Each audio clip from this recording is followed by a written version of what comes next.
Grossman. I'm the National Chairman of the Democratic National Committee. I'm delighted to be with you this evening to introduce the President.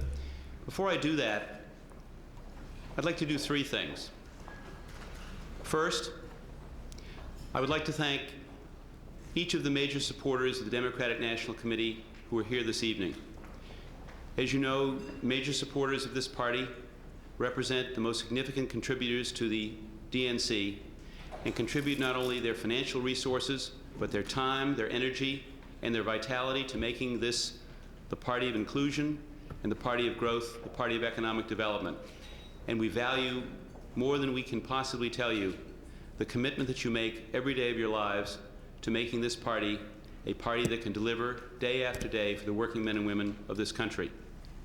Second, I would like to share with you a sense I have that this is a period of American history in which bringing us together, healing, exercising moral leadership is one of the most enduring legacies that President Clinton will give us during his 8 years of service.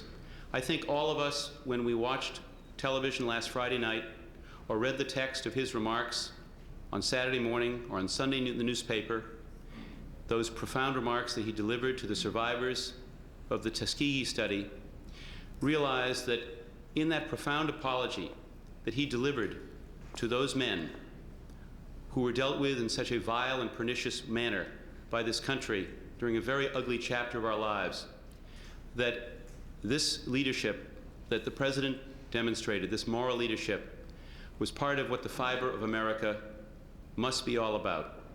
Because this party and this President stand against racism, against bigotry, against ethnic stereotyping, against anti-Semitism. We stand for diversity, for inclusion, and for the very principles and the vital concepts that this country was built upon, that this President has stood for every day of his life. And it is, I think, in the words of the prophet Isaiah, that we can gain the best understanding of what the Democratic Party is at its best. Because Isaiah writes that if you offer your compassion to the hungry and satisfy the famished creature, then shall your light shine in darkness, and your gloom shall be like noonday. The Lord will guide you always. He will slake your thirst in parched places and give strength to your bones. You will be like a watered garden, like a spring whose waters will not fail. And our hope, Mr. President, for you is that your garden and your opportunity of service to this country, your moral leadership that you demonstrated last Friday, will always be a source of inspiration to every citizen of this country. And with that, ladies and gentlemen, I introduce to you the President of the United States. Thank you. Thank you very much. Thank you. Thank you. Thank you. Thank you. Thank you. Thank you very much. Thank you, ladies and gentlemen, and thank you, Steve, for that very eloquent introduction. I almost wish you'd just stay up here and give the rest of the speech. It was beautiful. Ladies and gentlemen, thank you for being here tonight. I will be quite brief because I want us to have a chance just to sit around the table and visit. But I thought it might be helpful for me to just say a few things that everyone would hear, and it might inform our discussions going forward. The first thing I want to say is that your country is moving in the right direction, and we should be glad of that. When I came here after the 1992 election, I had a simple strategic notion of what I wanted to do to prepare America for the new century.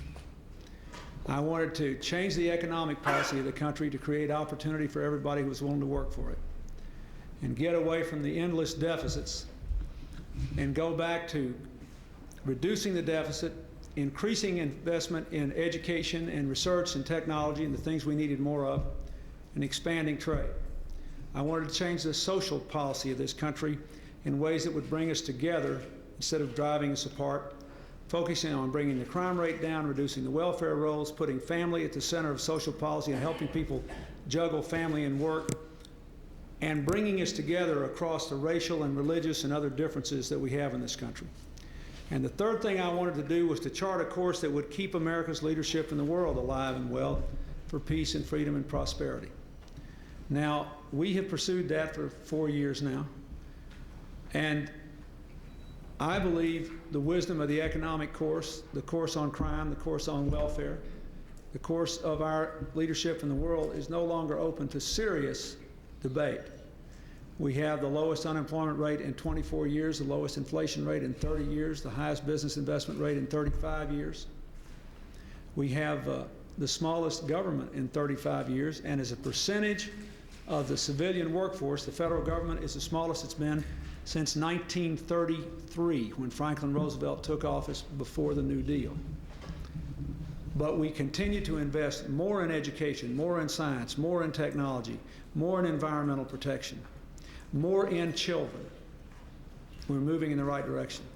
The welfare rolls have seen their biggest drop in 50 years. The crime rate's gone down 5 years in a row.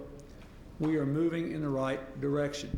The country has plainly done a great deal to expand trade and to promote democracy and freedom and peace throughout the world. I'm proud of that.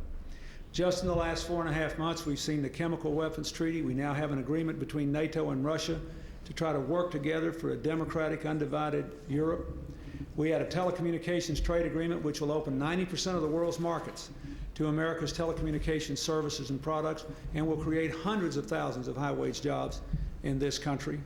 We had a summit of service in Philadelphia in which all the former presidents and I and General Powell challenged every community in America and every citizen in America to give every child in America a good education, a safe place to grow up, a healthy start, a mentor, an adult role model, and the chance to serve for themselves. And I think we have a chance to make that work in a profoundly positive way. And of course, finally, we got this great budget deal. The budget deal, in brief, would provide that the budget would be balanced in 5 years. It contains the largest increase in educational investment since the 60s and the biggest expansion of higher education opportunities since the GI Bill in 1945. It would ensure half of 5 million of the 10 million kids in this country who are in working families who don't have access to health insurance. It would restore virtually all of the cuts made wrongly, I think, by the Congress last year in aid to legal immigrants who come here and through no fault of their own have misfortunes.